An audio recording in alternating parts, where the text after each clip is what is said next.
Good day, folks and fellas. If you like academic contents like these, please don't forget to subscribe, like the video, and hit the notification bell for more updates. So right now, I welcome you all to the survey of English and American literature, which is apparently our lesson, the first lesson for this school year, 2021 to 2022 for the first semester. So I welcome you all in this subject.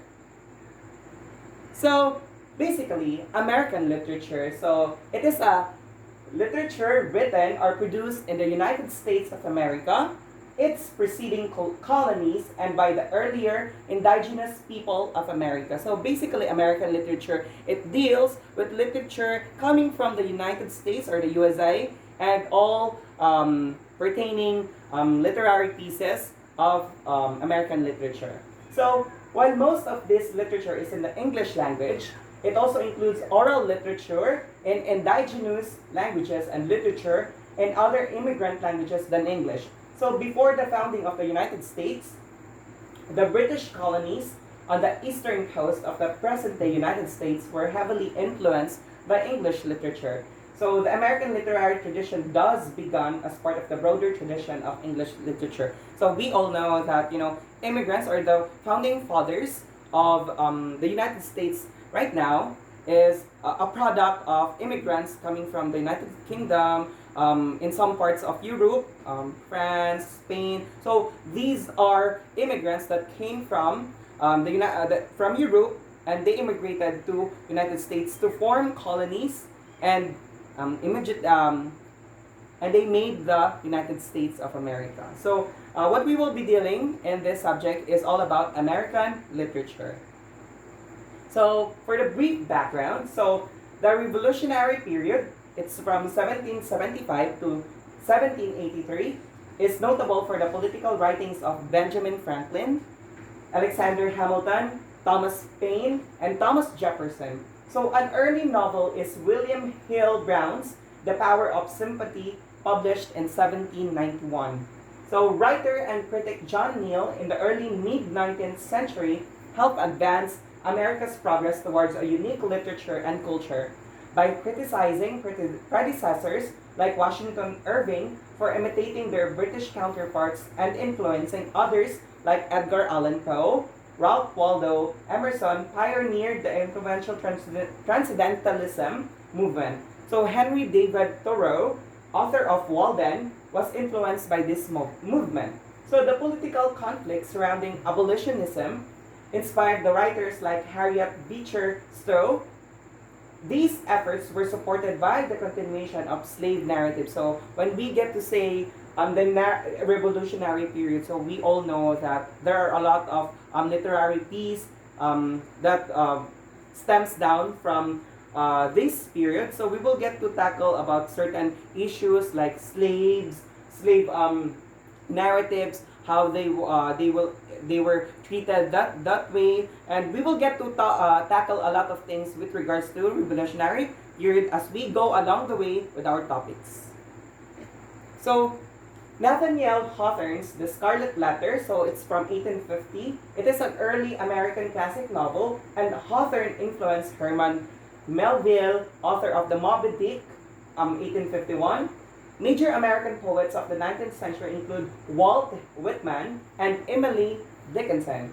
So Edgar Allan Poe was another significant writer who greatly influenced later authors. Mark Twain was the first major American writer to be born away from the East Coast. Henry James achieved international recognition with novels like The Portrait of a Lady from 1881. American writers expressed both disillusionment and nostalgia following World War I. The short stories and novels of F. Scott Fitzgerald captured the mood of the 1920s, and John Dos Passos wrote about that war. Ernest Hemingway became famous with The Sun Also Rises and A Farewell to Arms in 1954. He won the Nobel Prize in Literature because of the two literary pieces that he made. So William Faulkner was another major novelist. American poets also included international figures Wallace Stevens, T.S. Eliot, Robert Frost, Ezra Pound, and E.E. Cummings. Playwright Eugene O'Neill won the Nobel Prize. And in the mid-19th century, drama was dominated by Tennessee Williams and Arthur Miller, as well as the musical theater. So we will get to topic to tackle all these poets, all these writers, and all these people as we go along the way with a lot of topics in this subject. Depression era writers included John Steinbeck, author of The Grapes of Wrath from 1939.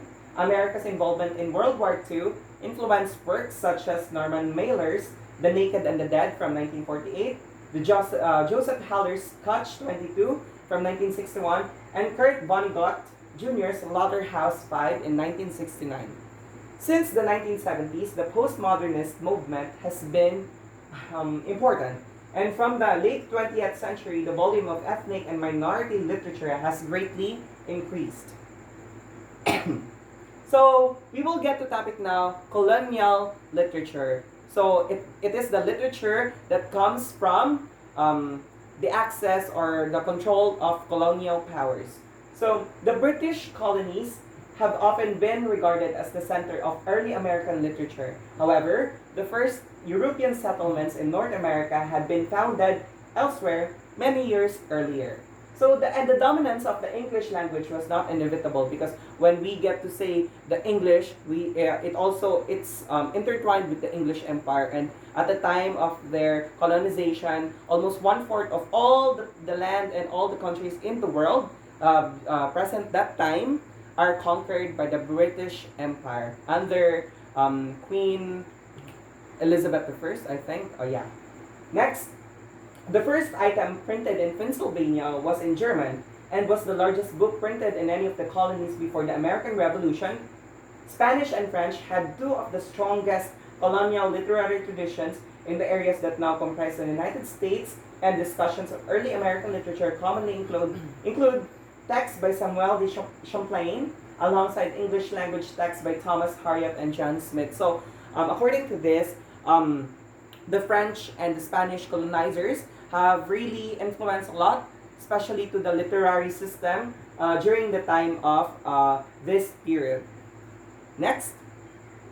Moreover, we are now aware of the wealth of oral literary traditions already existing on the continent among the numerous different